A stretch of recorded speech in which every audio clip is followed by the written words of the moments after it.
বাংলায় এখনো পর্যন্ত 18টি আসনে ভোট হয়ে গেছে। বাংলা যে বিজেপির পাখির চোখ তার বলার আলাদা করে অপেক্ষা রাখে না।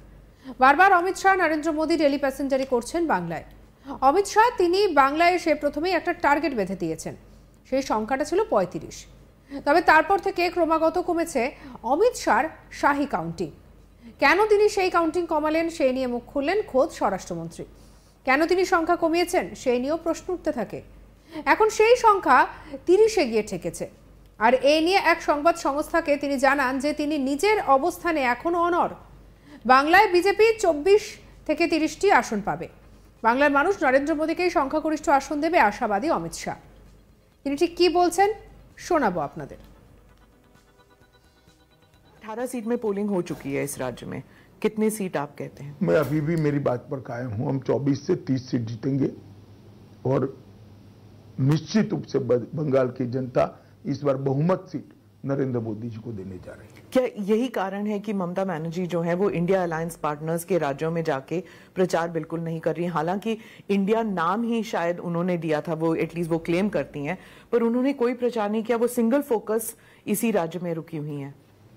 शायद उनका प्रचार का बाकी राज्यों में डिमांड भी नहीं होगा और उनको लगता है कि यहाँ अपना घर बचाना बहुत जरूरी है। दोनों चीजें। আর এদিকে এই নিয়ে আমাদের কালিক ইন্দিরা চক্রবর্তী এবং সুজয় ঘোষের ঠিক কি রিপোর্ট দেখাবো আপনাদের। দেখো, বিজেপির পক্ষ থেকে যেটা দাবি করা হয়েছে যে এই বিষয়ে সুকান্ত মজুমদার তিনিও কিছুক্ষণ আগে এই বিষয়ে একটা মন্তব্য করেছেন। তাদের যেটা বক্তব্য, না একেবারেই না, এটা জাস্ট কথার কথা তিনি বলেছেন।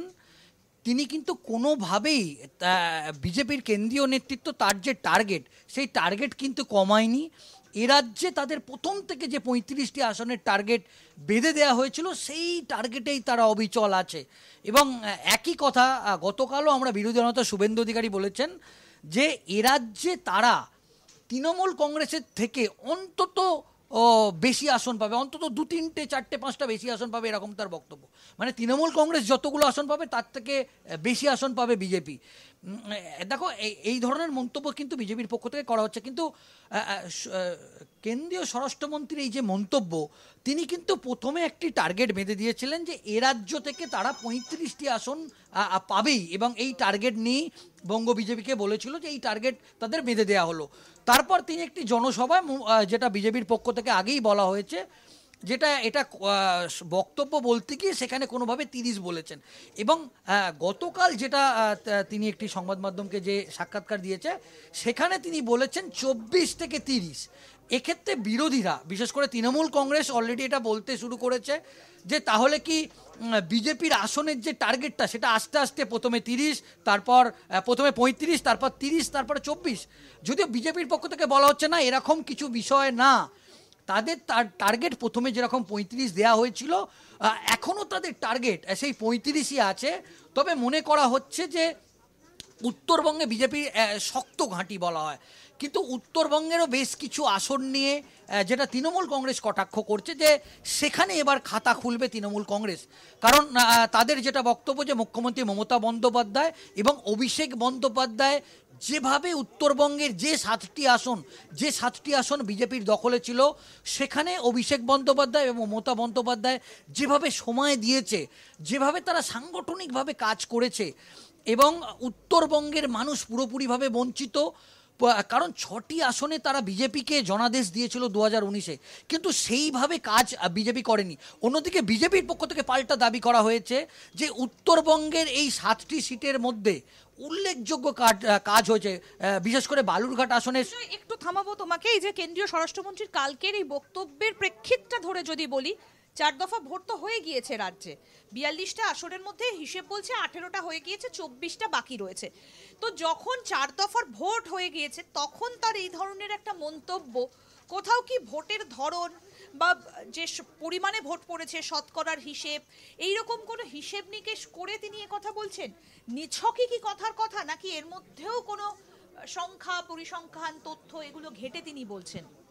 দেখো, গোটা রাজ্যে এই মুহূর্তে বিজেপি কটা আসন পেতে পারে বা তৃণমূল কংগ্রেস কটা আসন পেতে পারে, একেবারে যেখানেই কান পাতা যায় সেখানেই কিন্তু এটা নিয়ে কিন্তু চর্চা চলছে, এবং আমাদের রাজ্যের মানুষ সব থেকে বেশি রাজনৈতিক সচেতন, এবং বাংলার মানুষ যতটা পলিটিক্যাল বিষয় নিয়ে চর্চা করে অন্য কোনো স্টেটে কিন্তু সেটা দেখা যাচ্ছে না। সে তো সাধারণ মানুষের একটা আগ্রহ কিন্তু যে এবারের নির্বাচনে বিজেপি কটা আসন পেতে পারে বা তৃণমূল কংগ্রেস কটা আসন পেতে পারে, যেরকমভাবে একেবারে খুব চর্চা চলছে, ঠিক সেইভাবেই দেখো বিজেপির কেন্দ্রীয় নেতৃত্ব তারা প্রতি মুহূর্তে জল মাপছে। যখন একটার পর একটা নির্বাচন হয়ে যাচ্ছে, কোন অঙ্কে বিজেপি কটা পাবে বা তৃণমূল কংগ্রেস কটা পাবে, সেই অঙ্কগুলো বারবার চুলচেরা বিশ্লেষণ চলছে বা জল মাপার কাজ চলছে। সেক্ষেত্রে যখন দেখো এই মুহূর্তে বিজেপির স্বরাষ্ট্রমন্ত্রী অমিত শাহ, তিনি তার একটা বক্তব্য অত্যন্ত তাৎপর্যপূর্ণ। কেন? তিনি হচ্ছেন অবশ্যই নরেন্দ্র মোদী মুখ, কিন্তু তার যে টার্গেট, সেই টার্গেটটা তাকে বলা হয় বিজেপির হেডমাস্টার মশাই।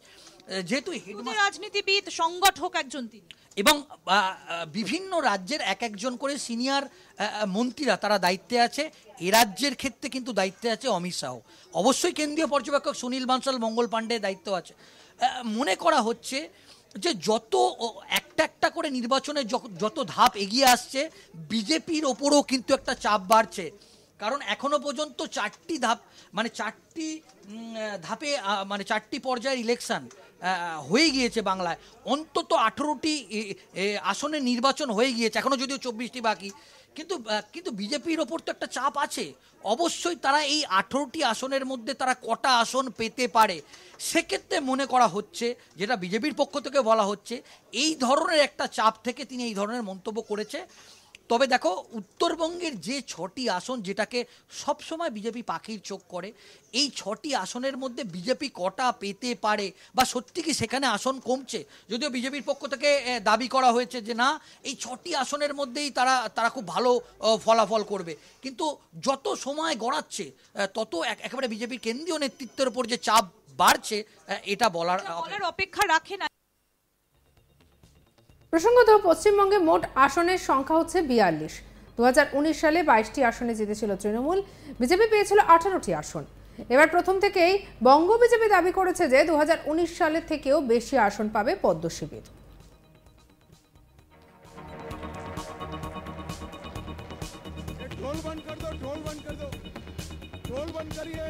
আর এদিকে বাংলায় এখনো পর্যন্ত 18টি আসনে ভোট হয়ে গিয়েছে। বাংলায় যে বিজেপির পাখির চোখ তার আলাদা করে বলার অপেক্ষা রাখে না। বারবার অমিত শাহ, নরেন্দ্র মোদী ডেলি প্যাসেঞ্জারি করছেন বাংলায়। অমিত শাহ তিনি বাংলায় এসে প্রথমেই একটা টার্গেট বেঁধে দিয়েছিলেন, সেই সংখ্যাটা হলো 35। অন্যান্য খবরের জন্য সঙ্গে রাখুন আজ তাক বাংলাকে, সাবস্ক্রাইব করতে ভুলবেন না।